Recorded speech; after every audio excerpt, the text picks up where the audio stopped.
New at 10, Shelby County leaders looking for ways to push back against the deployment of the National Guard. The County Commission voted not to approve a resolution outlining expectations for the Guard.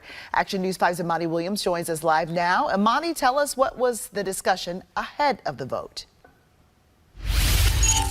Well, there was a lot of dialogue back and forth between Shelby County commissioners, and the community came to speak out for and against both of these resolutions. There were two. Like you said, there was one that would lay out guidelines for the National Guard. That failed. And there was another one where the resolution asked for the governor, Bill Lee, to not deploy the National Guard here in Memphis. That one also failed.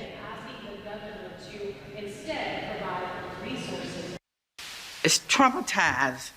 I mean, you're going to have a generation, several generations of traumatized children. An intense conversation as the deployment of the National Guard to Memphis approaches, a call for change and not militarized policing.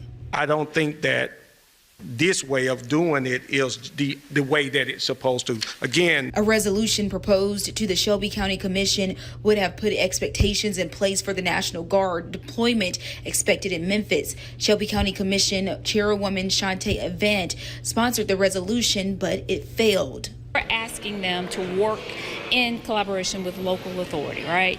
And so making sure that we're working within the local authority. There were 8 terms in the resolution that the National Guard would have abided by. It included items like a 90-day limit on the deployment, regular reporting on crime trends and deployment outcomes by the National Guard, and limits on the Guard's access to public facilities.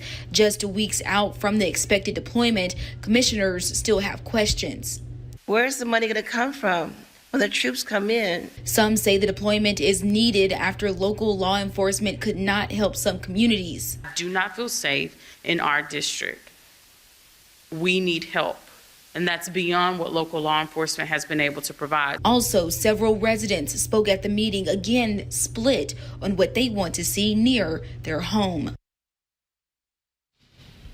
Now, Commissioner Avant, she said that commissioners are briefed on the meetings that both mayors, the sheriff and the chief of police have with those federal and state leaders, she said, but they still only get a little bit of information from those briefings. So they are also still asking questions about how the National Guard will look when it gets here to Memphis. We'll continue to follow the story and give you the latest updates. But for now, live in downtown Memphis, Amani Williams, Action News 5.